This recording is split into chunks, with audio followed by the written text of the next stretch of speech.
नमस्ते, एक बार फिर से स्वागत है आप सभी का हमारे यूट्यूब चैनल किचन मैथ्स में। तो देखिए, कल वाले क्लास में हमने आपको रेलवे ग्रुप डी का जो स्पेशल क्लास हो रहा है, अब तक हमने कुल मिलाकर आपको 2 वीडियो लेक्चर प्रोवाइड कर दिया है। तो आज का ये आपका तीसरा वीडियो लेक्चर है, railway group D special class, जो आपका लाभ और हानि के टॉपिक पर चल रहा है। ठीक है, तो कल वाले क्लास में हमने आपको 5 इंपॉर्टेंट क्वेश्चन बताए थे जो रेलवे ग्रुप डी में आए हुए थे। ठीक है, चाहे वो आपका एसएम में आया हो, चाहे वो आपका टीसी, जीएम, चाहे जिस आपका चाहे जिस पोस्ट पर आया हो, सारे क्वेश्चन को हमने आपको बताया था। 5 क्वेश्चन हमने लिया था, पाँचों क्वेश्चन इंपॉर्टेंट थे। ठीक है, तो चलिए क्लास को आगे बढ़ाते हैं। तो आपका आज के जो जो आपका ये तीसरा क्लास होने वाला है, इसका पहला क्वेश्चन आपको स्क्रीन में दिख गया होगा। तो इसमें दिया है कि एक दुकानदार ने 34 रुपए के 8 तालों की दर से ताले खरीदे। ठीक है, और उन्हें 57 रुपए के 12 तालों की दर से बेच दिया। 900 रुपए का लाभ अर्जित करने के लिए उसे ताले कितने बेचने पड़ेंगे, हमको इसमें बताना है। तो इसमें कुल मिलाकर आपको 4 विकल्प दिए गए हैं। इसमें दिया है आपका पहला 1400, दूसरा 1600, और तीसरा 1800, और चौथा कितना दिया आपका 2000 रुपये दिया। और ये पूछा गया था आरआरबी जम्मू टीसी 2001 में। ठीक है, तो यहाँ पर देखिए आपका दिया है कि एक दुकानदार ने 34 रुपए के 8 तालों की दर से ताले खरीदे। ठीक है, तो यहाँ पर 8 तालों को कितने रुपए में 34 रुपए की दर से खरीद रहा है, तो एक ताले का क्रय मूल्य कितना होगा, पहले उसको निकाल लेते हैं। ठीक है, तो चलिए आपका क्वेश्चन नंबर 1 को सॉल्व करते हैं। तो यहाँ पर लिखते हैं एक ताले का क्रय मूल्य। एक ताले का क्रय मूल्य कितना हो जाएगा आपका, यहाँ पर आपका कितना दिया है, दिया है कि आपका 34 रुपए के 8 तालों की दर से क्या करता है आपका, वो 8 तालों को 34 रुपए दर से खरीदता है। ठीक है, तो एक ताले का मूल्य कितना हो जाएगा आपका 34/8। इसको कैंसिल कर लेते हैं, तो हमारे पास कितना हो जाएगा, 2 से कैंसिल करेंगे तो 2 के 2 और 2 सत्ते 14, 2 चौके 8, यानी 17 आपका कितना हो जाएगा 4 हो जाएगा।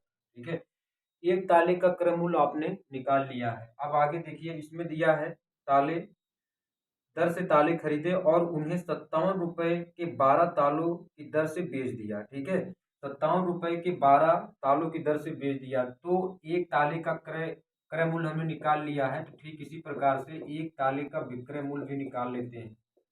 ठीक है, एक ताले का विक्रय मूल्य कितना हो जाएगा, क्योंकि बेच रहा है कितने के हिसाब से, 12 तालों को 57 रुपए के हिसाब से बेच रहा है। तो एक ताले का विक्रय मूल्य, क्योंकि बेची गई वस्तु को क्या बोलते हैं, विक्रय मूल्य बोलते हैं, और खरीदी गई वस्तु को क्या बोलते हैं, क्रय मूल्य बोलते हैं। ठीक है, तो अब यहाँ पर एक ताले का विक्रय मूल्य कितना हो जाएगा, अब यहाँ पर दिया 57 रुपए के 12 तालु, यानी 57 बटे कितना हो जाएगा आपका 12, कैंसिल कर लेते हैं। तो यहाँ पर हमारे पास 3 से कैंसिल करते हैं, 3 एक्के 3 और 3 नवा 27 हो जाएगा, और 3 चौके 12, और यहाँ पर कितना होगा 19/4 हो जाएगा। ठीक है, तो अब हमको क्या निकालना, हमने एक ताले का क्रय मूल्य, एक ताले का विक्रय मूल्य निकाल लिया है। अब इसमें आपसे ये पूछा है कि 900 रुपए का लाभ अर्जित करने के लिए उससे कितने ताले बेचने पड़ेंगे।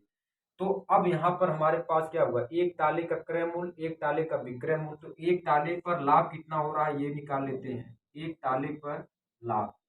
तो हमारे पास क्या ज्ञात है, विक्रय मूल्य और क्रय मूल्य ज्ञात है, विक्रय मूल्य और क्रय मूल्य ज्ञात है। तो लाभ हम कैसे निकालेंगे, विक्रय मूल्य में से, विक्रय मूल्य में से क्या करना है आपको, क्रय मूल्य हटा देना है। ठीक है, तो विक्रय मूल्य हमारे पास कितना है 17/4, और क्रय मूल्य हमारे पास कितना 19/4, घटा देंगे तो हम सॉरी, यहाँ पर हमारे पास विक्रय मूल्य कितना दिया है 19/4 है। ठीक है, और क्रय मूल्य हमारे पास कितना 17/4। अब घटा देते हैं, तो 19 में 17 2/4, यानी कैंसिल करेंगे तो 1/2 हो जाएगा। ठीक है, तो एक ताले पर लाभ कितना हुआ 1/2 हुआ। तो अब इसमें कह रहा है कि 900 रुपए का लाभ अर्जित करने के लिए उसे कितने ताले बेचने पड़ेंगे। तो अब यहाँ पर लिखेंगे 900 रुपए का लाभ लेने के लिए तालों की संख्या, तालों की संख्या कुल कितनी हो जाएगी, तालों की संख्या यानी 900 भागे 1/2 कर लेंगे, 900 भागे 1/2 कर लेंगे। ठीक है, तो 900 भागे 1/2 करेंगे तो आपको पता है कि 900 भागे यानी 2 ऊपर चला जाएगा, यानी 9 दूना 18 यानी 1800 ताले बेचने पड़ेंगे। ठीक है, अगर उसको 900 रुपये का लाभ लेना है तो उसे कुल कितने ताले बेचने पड़ेंगे? 1800 ताले बेचने पड़ेंगे। तो इसमें कौन सा विकल्प आपका सही होगा? विकल्प नंबर सी आपका करेक्ट हो जाएगा।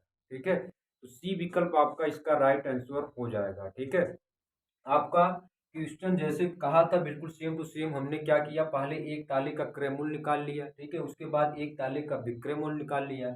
फिर उसके बाद हमने क्या किया, एक ताले पर लाभ निकाल लिया कि एक ताले पर कितना लाभ होता है, तो 1/2 है, 1/2 हो गया। ठीक है, अब इसमें दिया है कि 900 रुपए का लाभ लेने के लिए उससे कुल कितने ताले बेचने पड़ेंगे। तो 900 रुपये लाभ लेने के लिए कुल तालों की संख्या कितनी हो जाएगा? 900 और भागे कितना कर देंगे? 1/2 कर लेंगे। ठीक है, तो 1/2 है, 900 भागे 1/2, तो दिखाई नहीं दे रहा होगा, थोड़ा सा आपको नीचे कर लेते हैं।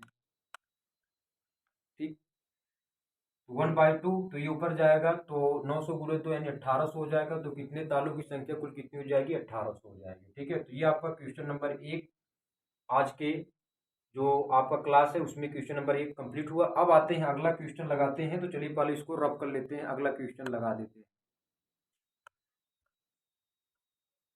अब इसकी बातें हैं क्वेश्चन नंबर 2 की तरफ। तो क्वेश्चन नंबर 2 आपको स्क्रीन में दिख गया होगा, उसको आप देखिए। तो इसमें दिया है कि एक व्यापारी 10 रुपए में 11 नारंगी के हिसाब से खरीदता है। एक व्यापारी 10 रुपए में 11 नारंगी के हिसाब से खरीदता है और 11 रुपए में 10 नारंगी के भाव से बेचता है। मुनाफे का प्रतिशत क्या होगा? मुनाफे का मतलब हमको लाभ परसेंट निकालना है। तो लाभ परसेंट का फार्मूला क्या होता है आपको पहले बता देते हैं। क्वेश्चन नंबर 2 सारे फार्मूले हमने आपको बता दिया है। ठीक है, बेसिक जब इसका पढ़ा रहे तो सारे फार्मूले और कुल कितने टाइप के क्वेश्चन बन सकते थे सभी को हमने बता दिया है। तो लाभ परसेंट का जो फार्मूला होता है वो आपका क्या होता है? लाभ गुणे 100 और बटे आपका क्या होता है? क्रय मूल्य होता है। ठीक है, लाभ परसेंट का क्या होता है? लाभ गुणे 100 बटे क्रय मूल्य होता है। हानि परसेंट का क्या होगा? हानि गुणे 100 बटे क्रय मूल्य हो जाता है। ठीक है, तो अब देखिए इसमें क्या पूछा, इसमें हमको लाभ परसेंट मुनाफे का प्रतिशत पूछा है, यानी हमको लाभ परसेंट ही पूछा है। तो अब इसमें कहा है एक व्यापारी 10 रुपए में 11 नारंगी के हिसाब से खरीदता है, तो एक नारंगी का क्रय मूल्य निकाल लेते हैं। जैसे अभी हमने पहला वाला क्वेश्चन किया था बिल्कुल सेम टू सेम उसी टाइप से क्वेश्चन है। एक नारंगी का क्रय मूल्य कितना हो जाएगा? क्रय मूल्य बराबर कितना हो जाएगा? क्योंकि इसमें कह रहा है कि 10 रुपए में 11 नारंगी के हिसाब से खरीदता है, तो एक नारंगी का क्रय मूल्य कितना हो जाएगा? 10/11 हो जाएगा। ठीक है, अब यहाँ पर अगला है कि 11 रुपए में 10 नारंगी के भाव से बेचता है, तो एक नारंगी का अब विक्रय मूल्य कितना हो जाएगा? एक नारंगी का विक्रय मूल्य, तो एक नारंगी का विक्रय मूल्य कितना हो जाएगा? तो यहाँ पर आपका दिया है कि 11 रुपए में 10 नारंगी के भाव से बेचता है। ठीक है, तो कितना होगा? 11 बटे आपका 10 हो जाएगा। 11 बटे कितना होगा? 10 होगा। तो अब यहाँ पर एक नारंगी का क्रय मूल्य, एक नारंगी का विक्रय मूल्य हो गया, तो एक नारंगी पर लाभ कितना हो रहा है इसको देख लेते हैं। एक नारंगी पर लाभ कितना हो जाएगा? तो लाभ के लिए क्या होता है? विक्रय मूल्य में से क्रय मूल्य हटा देते हैं। विक्रय मूल्य में से क्रय मूल्य को हटा देते हैं, तो हमारे पास कितना हो जाएगा? विक्रय मूल्य में से क्रय मूल्य हटाएंगे तो विक्रय मूल्य हमारे पास कुल कितना है? 11/10 और क्रय मूल्य हमारे पास कितना? 10/11।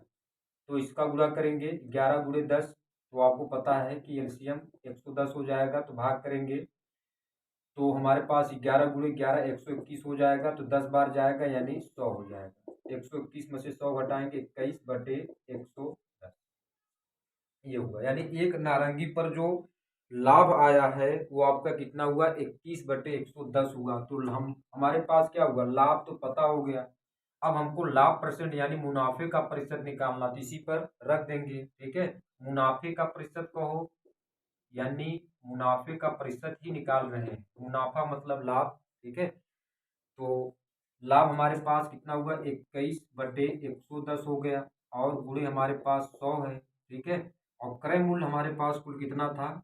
10/11। तो यहाँ पर हमारे पास क्या होगा? यहाँ पर ऊपर क्या हो जाएगा? गुणे 10/11 हो जाएगा।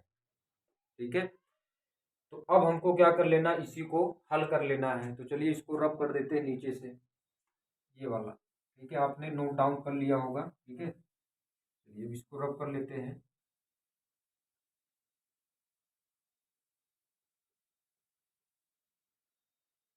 अब इसी को हमारे पास कितना होगा, तो यहाँ पर हमारे पास क्रय मूल्य जो हमारे पास था, अब यहाँ पर क्रय मूल्य था, क्रय मूल्य हमारे पास कितना था, 10/11। तो 10/11 यानी यहाँ पर लिखेंगे 10/11, क्योंकि अब ऊपर ले जाएंगे तो आपको कितना होगा, 11/10 हो जाएगा। तो यहाँ पर 3100 हो जाएगा, और बटे 110, और इसको ऊपर ले जाएंगे तो आपका 11 हो जाएगा, और बटे में कितना हो जाएगा, 10 हो जाएगा। तो 11 दहा में 110, zero zero cancel, zero zero cancel, तो लाभ परसेंट इसका कितना हो जाएगा, 21% आपका लाभ परसेंट हो जाएगा। क्योंकि क्रय मूल्य हमारे पास कितना था, 10/11 था। तो अगर हम यहाँ पर गुणा करके लगाएंगे तो 11/10 लिखेंगे। ठीक है, क्योंकि ये हमारे पास क्या है, हर में है। ठीक है, 10/11, या ऊपर ले जाएंगे तो 11 आपका 10 हो जाएगा। तो लाभ परसेंट यानी मुनाफे का परसेंट कितना हो जाएगा, 21% आपका हो जाएगा। ठीक है, तो इसका कौन सा विकल्प आपका सही हो जाएगा, विकल्प नंबर ए इसका राइट आंसर हो जाएगा। ठीक, तो ये रहा है आपका क्वेश्चन नंबर 2, और क्वेश्चन नंबर 2 कंप्लीट हो गया। अब आते हैं क्वेश्चन नंबर 3, उसको भी लगा लेते हैं।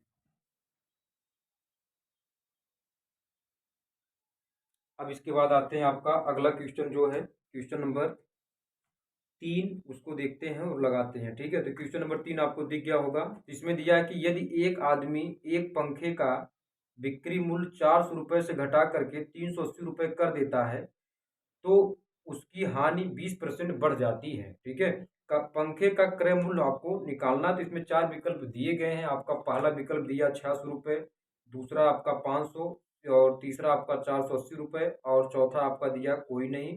और ये पूछा गया था question RRB Allahabad ASM assistant station master 2001 में पूछा गया था। ठीक है, तो चलिए देखते हैं क्वेश्चन नंबर 3 को लगाते हैं। ठीक है, तो इसमें आपका दिया है कि आपको क्या निकालना, पंखे का क्रय मूल्य निकालना है। तो माना यहाँ पर लेस करके कर लेंगे कि माना पंखे का क्रय मूल्य ₹X है। ठीक है, पंखे का क्रय मूल्य हमने कितना मान लिया, ₹X है। ठीक है, अब इसमें कह रहा है कि 400 रुपये से घटा करके 380 रुपये कर देता है, तो उसकी हानि 20% बढ़ जाती है। ठीक है, 400 रुपये से घटा करके 380 कर दिया जाता है। अब प्रश्नानुसार यहाँ पर लिख लेंगे, प्रश्नानुसार। तो x माइनस 380 बराबर हो जाएगा x माइनस 400, और कितना 20% हानि बढ़ जाती है, यानी 120 बटे कितना हो जाएगा। अब इसी को सॉल्व कर लेंगे तो हमारे पास राइट आंसर आ जाएगा इसका। तो यहाँ पर x माइनस 380 और x माइनस 400 गुणे 120, और बटे कितना हो जाएगा 100। आप direct मल्टीप्लाई कर सकते हैं। ठीक है, तो यहाँ पर कितना हो जाएगा, 100x माइनस 380 गुणे 100 हो जाएगा, और बराबर x माइनस 400 और गुणे कितना हो जाएगा 120 आपका हो जाएगा। ठीक, चलिए अब इसको इधर सॉल्व कर लेते हैं। तो अब यहाँ पर हमारे पास 100x माइनस, इसमें गुणा करेंगे तो हमारे पास सीधा सीधा 38,000 हो जाएगा। ठीक है, और बराबर कितना हो जाएगा 120x। ठीक है, और यहाँ 5×4 = 48, यानी हमारे पास कितना होगा, 4,800 हो जाएगा। अब इसमें 100x वाला एक तरफ कर लेते हैं, और माइनस 4800, 12×4 = यानी 48,000 होगा ये। ठीक है, 48,000, क्योंकि आपका 120 है। 48,000 माइनस 48,000 प्लस माइनस को इधर लेकर आएंगे तो आपका प्लस हो जाएगा 38,000। अब यहाँ पर कितना होगा, माइनस 20x, और इधर से हमारे पास माइनस कितना होगा 10,000। ठीक है, क्योंकि 48 में से 38 घटा देंगे, माइनस माइनस कैंसिल होगा, x बराबर 10,000 बटे कितना होगा, 0 कैंसिल, 2×5 = 10, यानी x बराबर कितना हो जाएगा 5। ठीक है, तो यानी पंखे का जो हमारे पास क्रय मूल्य आएगा वो आपका कितना होगा, ₹500 आएगा। आप आंसर का मिलान कर लीजिए कौन सा विकल्प आपका सही होगा। विकल्प नंबर बी आपका राइट आंसर हो जाएगा। ठीक, तो अब आते हैं अगला क्वेश्चन की तरफ। आपको लगाते पहले इसको रब कर देते हैं। आगे आते हैं आपका क्वेश्चन नंबर 4, उसको देखते हैं। तो क्वेश्चन नंबर 4 आप देखिए, इसमें दिया है कि राम एक वस्तु 9,000 रुपये में क्रय मूल्य की 1/4 हानि उठाकर बेचता है। वस्तु का क्रय मूल्य ज्ञात कीजिए। ठीक है, तो ये क्वेश्चन पूछा गया था आरआरबी रांची एडी 2003 में पूछा गया था। ठीक है, और इसमें आपका 4 विकल्प दिए गए जैसे कि सारे क्वेश्चन में थे। ठीक है, तो आपको इसमें से राइट आंसर का चुनाव करना है। तो आपने क्वेश्चन में आपका दिया क्या है, क्वेश्चन नंबर 4।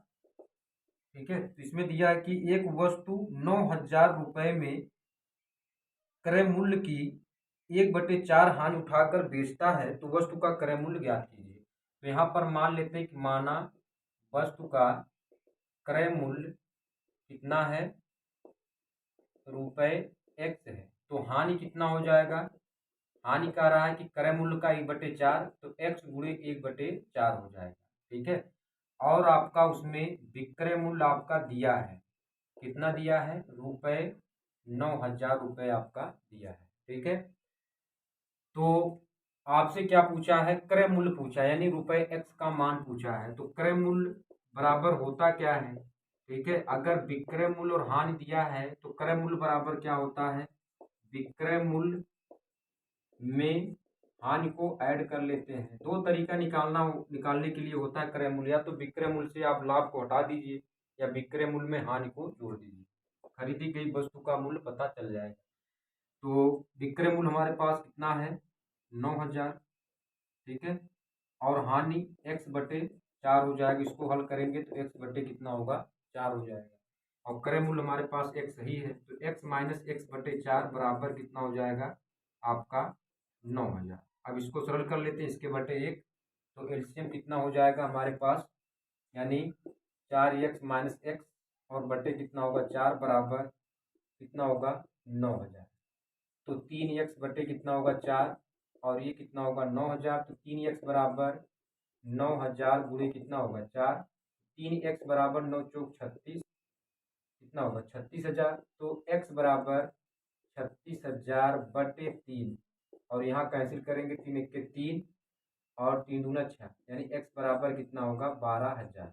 तो आप चेक कर लीजिए कौन सा विकल्प आपका सही होगा।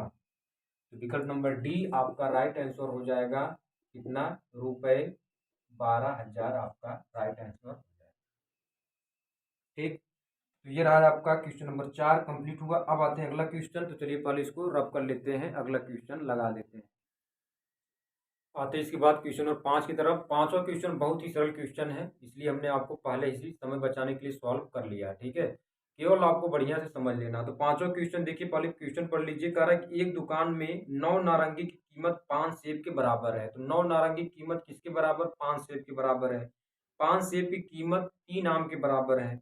4 आम की कीमत 9 नींबू के बराबर है। यदि 3 नींबू की कीमत 48 पैसे है तो एक नारंगी की कीमत ज्ञात कीजिए। तो पहले दिया क्या है, 3 नींबू की कीमत कितना दिया, 48 पैसे दे दिया है। 3 नींबू की कीमत कितना है, 48 पैसे दे दिया। तो 9 नींबू की कीमत कितना होगा, 48 गुणे 3 कर लेंगे, क्योंकि 3 नींबू की कीमत 48 है, 3 त्रिक का 9, तो 9 नींबू की कीमत कितना होगा, 48 गुणे 3 यानी 144 पैसे हो जाएंगे। अब उसमें दिया है आपका कि 4 आम की कीमत जो है 9 नींबू के बराबर है। तो यानी 4 आम की जो कीमत होगी वो बराबर किसकी होगी, 9 नींबू की कीमत के बराबर, यानी 144 पैसे हो जाएंगे। ठीक है, अब उसमें आगे उसमें क्या दिया था आप देखिए, 3 आम के बराबर 4 आम की, अब इसमें दिया है कि 5 सेब की कीमत जो है 3 आम के बराबर है। तो 3 आम की कीमत कितना हो जाएगा, 4 आम की कीमत हमको पता है 144 है, तो 3 आम की कीमत 144 बटे 3 और गुणे कितना हो जाएगा आपका 3 हो जाएगा। ठीक है, तो और इसमें कट करेंगे तो आपका यहाँ पर 4 है ना, 4 आम की कीमत हमको पता है, तो यहाँ पर कितना हो जाएगा 4 होगा। ठीक है, क्योंकि 4 आम की कीमत कितना है 144 पैसे, 3 आम की कीमत हमको निकालना, तो 144 बटे 4 गुणे 3 कर देंगे तो आपका 108 पैसे हो जाएगा। अब यहाँ पर आगे उसमें कहा है कि 3 आम की कीमत जो है वो आपका 3 आम की कीमत जो है 5 सेब की कीमत के बराबर है। तो 3 आम की कीमत हमारे पास कितना है, 108 है, और बराबर ये किसके है, 5 सेब की कीमत के। तो 108 पैसे, यानी 3 आम की कीमत जो होगी वही 5 सेब की कीमत होगी, यानी 108 पैसे हो जाएगा। और 108 पैसे ये क्यों किस में आया था, 108 पैसे बराबर किसके हो जाएगा, क्योंकि आगे आप देखिए तो इसमें दिया है पहला वाले में न, एक दुकान में 9 नारंगी की कीमत जो है 5 सेब के बराबर है, यानी 5 सेब की कीमत बराबर कितना होगा, 9 नारंगी के बराबर हो जाएगा। ठीक है, तो अब आपको एक नारंगी का निकालना, तो एक नारंगी की कीमत कितना होगा, 108 बटे 9 हो जाएगा, बराबर कितना हो जाएगा आपका 12 पैसे, यानी 12 पैसे आपका राइट आंसर हो जाएगा। तो इसका कौन सा विकल्प सही हो जाएगा आपका, इसमें देखेंगे तो विकल्प नंबर ए आपका करेक्ट हो जाएगा। ठीक है, और ये पूछा गया था RRB Ranchi assistant station master 2002 में आपका ये क्वेश्चन पूछा गया था। ठीक है, तो ये क्वेश्चन हमने सॉल्व कर लिया है, बहुत ही सिंपल क्वेश्चन था, केवल आपको लिख लेना कि कौन किसके बराबर है। उसके बाद आपका इसमें दिया है एक 3 नींबू की कीमत 48 पैसे, इसी से आपको लगाते हुए चले जाना है। ठीक है, तो अंत में आपका 12 पैसे राइट आंसर हो जाएगा। अब आते हैं अगले क्वेश्चन, जो आपका लास्ट क्वेश्चन होगा। ठीक है, क्वेश्चन नंबर आपका 6 की तरफ आते हैं, तो चलिए इसको रब कर लेते हैं। अब इसके बाद आते हैं क्वेश्चन नंबर 6 की तरफ। क्वेश्चन नंबर 6 आपको स्क्रीन में दिख गया होगा, इंपॉर्टेंट क्वेश्चन है, आरआरबी डीएमआरसी दिल्ली मेट्रो में पूछा गया था एग्जाम 2002 में। ठीक है, तो इसमें दिया कि फल विक्रेता आम 9 रुपये प्रति किलोग्राम बेचता है, 9 रुपये प्रति किलोग्राम बेचता है। ठीक है, और इसमें दिया तब उसे 20% की हानि होती है। कितने परसेंट की हानि होती है, 20% की हानि होती है। 5% लाभ कमाने के लिए उसे 1 किलो आम किस दर से बेचना होगा। ठीक है, तो पहले गिवन क्या है उसको आपको पहले लिख देते हैं, आपका पहले जो दिया है उसको लिख लेते हैं। ठीक है, तो 9 रुपये प्रति किलोग्राम से बेचता है, यानी आपका विक्रय मूल्य आपका कितना दिया है, कितना दिया आपका 9 रुपये, और हानि परसेंट आपका कितना दिया है 20%। ठीक है, हानि परसेंट कितना दिया 20%। तब यहाँ से क्रय मूल्य आप पहले निकाल लीजिए। ठीक है, तो क्रय मूल्य आप कैसे निकालेंगे, अगर आपको विक्रय मूल्य और हानि परसेंट दिया है तो फार्मूला क्या होता है, 100/100 माइनस हानि परसेंट और गुणे आपका क्या होता है विक्रय मूल्य, गुणे आपका क्या होता है विक्रय मूल्य। तो 100 और 100 माइनस हानि परसेंट यानी 20, और गुणे विक्रय मूल्य आपका कितना हो जाएगा 9। तो यहाँ पर आपका कितना हो जाएगा 100 गुणे 9 और बटे, यहाँ से आपको 100 में से 20 यानी कितना हो जाएगा 80 हो जाएगा। 0 0 कैंसिल, 2 चौके 8 और 2 पंचे 10, 5 9 45 बटे कितना हो जाएगा आपका 4। ठीक है, अब आगे देखिए इसमें कहा क्या है, तो आगे आपका कहा है कि 5% लाभ कमाने के लिए उसे 1 किलो आम किस दर से बेचने होंगे, यानी बेचने होंगे, यानी हमको विक्रय मूल्य निकालना है। क्या निकालना है, विक्रय मूल्य। और आपका दिया क्या है, विक्रय मूल्य निकालना है आपको, दिया क्या है लाभ परसेंट दिया है, कितना दिया 5%, 1 किलो आम की दर कितने बेचने पड़ेंगे।